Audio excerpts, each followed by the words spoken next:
এখানে যে বড় বড় গবেষণামূলক এবং বিখ্যাত বইগুলো বেরিয়েছে, কোনো বইতেই ভাসানীর আসাম জীবন সম্পর্কে তেমন কোনো তথ্য পাওয়া যায় না। যে তথ্য পাওয়া যায় সেটা খুবই অল্প। তো ভাসানী আসামে কি কি করেছিলেন সেই বিষয়ে যদি আপনি একটু বলেন, তাহলে একটু আমাদের উপকার হয়। আমরাও ভাসানীর উপরে গবেষণা করতে চাচ্ছি, যদি সেখানে কিছু উপকার হয়।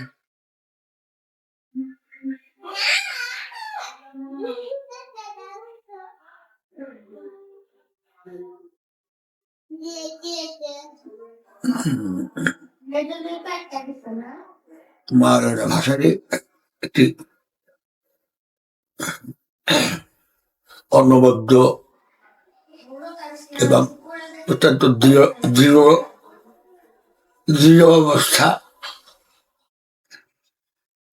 তা বিশ্বাস করেন, তাই তিনি বলেছেন। এবং বিশ্বাস করেন এমন হতে পারে আপনি শুনতে গিয়ে বা পড়তে গিয়ে আপনার সাথে আপনার কল্পনায় সেটা আসতেছে না, এটা ইয়ার দোষ নাই, যেটা যে হুজুরকে মানে একটা আরামদায়ক অবস্থায় যে বসেছেন, সেটা হুজুরেই একমাত্র হুজুরেই থাকুক, সেটা আমি এই বিষয়ে সজাগ ছিলাম। এখন আলোচনা গবেষণা জীবিত থাকলে যদি কেউ একজন গবেষণায় জানতো হুজুর ব্যাপারে, তবে হ্যাঁ একজন এমএ ছিলেন, সেটা 1985 সাল থেকে তার এই হুজুর মৌলানা ভাসানীর উপর লেখাজোখা আছে। সৈয়দ আবুল মকসুদ মৌলানা ভাসানী হুজুরের উপরে সফলন পড়েছেন। আমাকে শুধু বলতেন, বাড়ি ভাই আমি পড়তেছি, আগে পড়ে নিই, তারপরে জিজ্ঞাসাবাদ করবো। আচ্ছা ঠিক আছে। আবার ভাসানী হুজুর বিষয়ক মিরাজ থেকে প্রকাশনা করা হয়েছে, সেটাও উল্লেখযোগ্য বিষয়। প্যাপিরাসের বইগুলো সবই আছে আমার কাছে, এবং মকসুদ ভাইয়ের বই সবই আছে, এগুলো আমি পড়াশোনা করতেছি। আমাদের যেটা বিশেষ করে যে মৌলানা ভাসানী আসামে কি কি করেছিলেন সেই বিষয়ে জানার খুব ইচ্ছা। আপনি যদি দু একটা কথা বলেন এই বিষয়ে, তাহলে আমাদের অনেক উপকার হয়।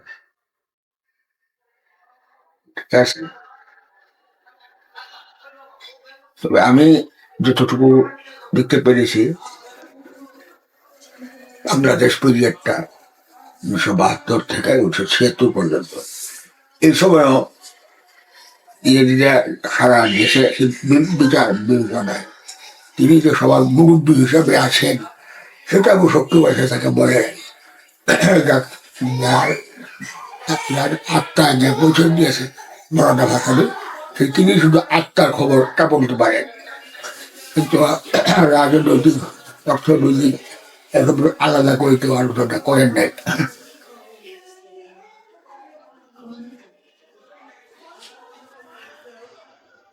এগুলো বিষয়ে কোনো ডকুমেন্টের কথা আপনি কি উল্লেখ করতে পারেন, যে এইসব কোনো ডকুমেন্ট কি আপনার কাছে আছে যে এখনো পাবলিশ করা হয়নি, এখনো করা উচিত?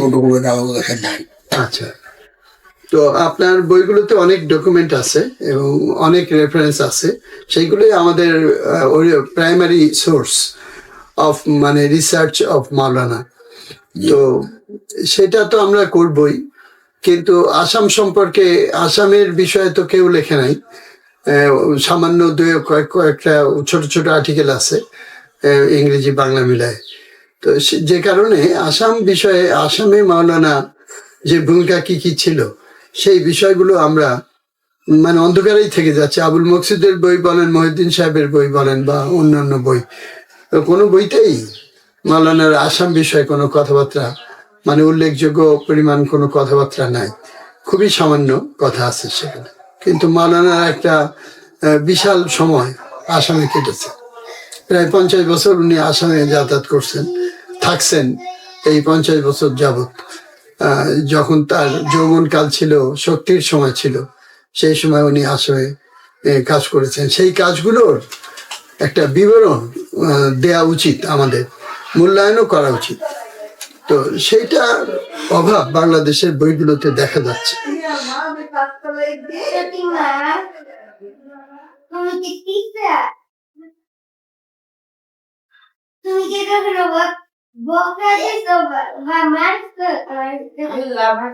মারা যায় ওরা কত বড় বড় ছেলে। আপনার যে কৃষকের উপরে মৌলানা ভাসানীর যে বই, এটা তো মোস্ট আউটস্ট্যান্ডিং। এরকম বই তো আর কেউ করতে পারে নাই। ভালো আছেন? হ্যাঁ, কৃষক। আসসালামু আলাইকুম। ওয়ালাইকুম আসসালাম। আপনি ওনার মেয়ে? জি স্যার। এখন ভাসানী ইউনিভার্সিটিতে অধ্যাপনা করেন?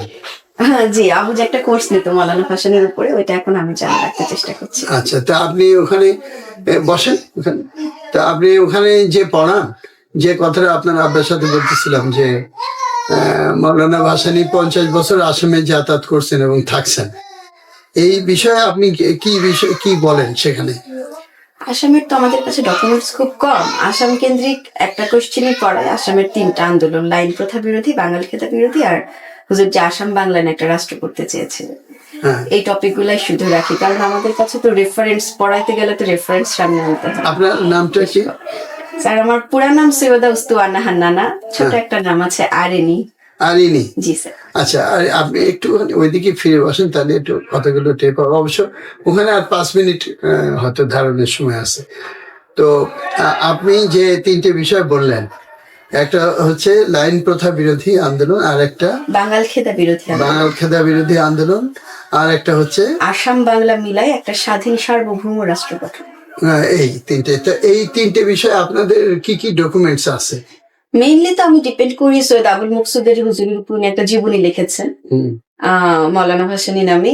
ওই জীবনীটা ওইখান থেকে নেই। আর আবুজের একটা বই আছে নানান মাত্রায় মৌলানা হ্যাঁ, ভাসানী। নানান মাত্রায়। জি, এই তো এগুলা থেকেই যতটুকু রেফারেন্স একসাথে করা যায় সেটুকুই সামনে আনে। আচ্ছা, আর এটা তো একটা কোর্স, হুজুরের পুরা জীবনী আনা এটা একটা কোর্সের মধ্যে কঠিনই। না সে তো অবশ্যই।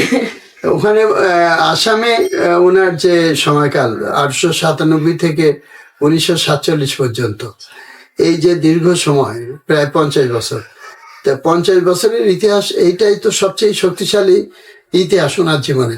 সেই ইতিহাসটাই হচ্ছে ওনাদের, ধরেন 500 পাতার বই, কিন্তু 50 বছরের ইতিহাস বিষয়ে 50 পাতা নাই। না, কারণ পাওয়া যায় না যে বেশি কিছু, মানে কোনো এরকম তো কোনো লিখিত ডকুমেন্টস নাই। মানুষের মুখের কথা আছে, মুখের কথা আছে। স্মৃতি আছে, এবং বেশিরভাগই সেটাও দেখা যায় যে হুজুর যেখানে আধ্যাত্মিক নেতা হিসেবে পরিচিত, অলৌকিক ঘটনাগুলাই বেশি আসতেছে, আছে। সামনে আসতেছে। জি, কিন্তু এখন যদি বইয়ে জীবনী আকারে লিখতে যান, ওটা কিন্তু একটু অন্যভাবে ব্যাখ্যা করা হয় আর কি। আচ্ছা, আপনি যে আসাম বাংলা নিয়ে উনি করবেন বলছিলেন, যে একটা স্বাধীন রাষ্ট্র, এর পক্ষে কি কি ডকুমেন্ট আছে? এটা হচ্ছে আল্লামা আজাদ সোবহানীকে সভাপতি করে হুজুর 2টা সম্মেলন করেছিলেন 1942 সালে, না বুঝি?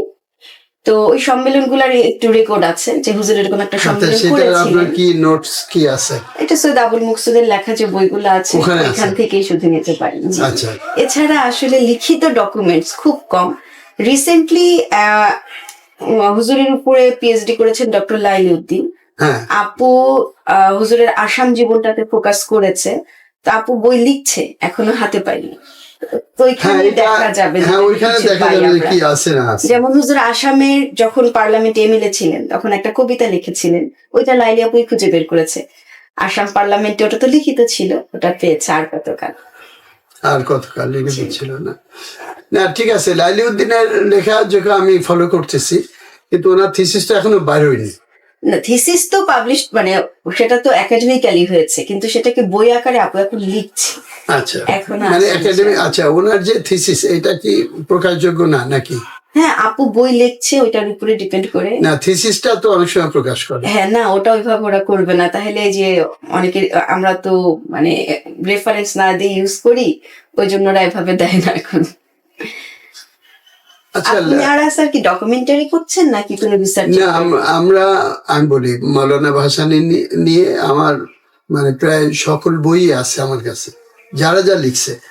তার ভিতরে আপনার আব্বার লেখা সব বই আছে, একটা বই কেবল নেই, সেই বইটার নাম বলতে পারছি না এক্ষুনি, সেটা ভুলে গেছি। ওই বইও আমি জোগাড় করবো ঢাকায় গিয়ে। এছাড়া আবুল মকসুদের সবগুলো বই, আব্দুর রহিমের সবগুলো সব মানে যত বই আছে ঢাকায় প্রায় সবই আমি জোগাড় করছি, কিছু বাদ নেই।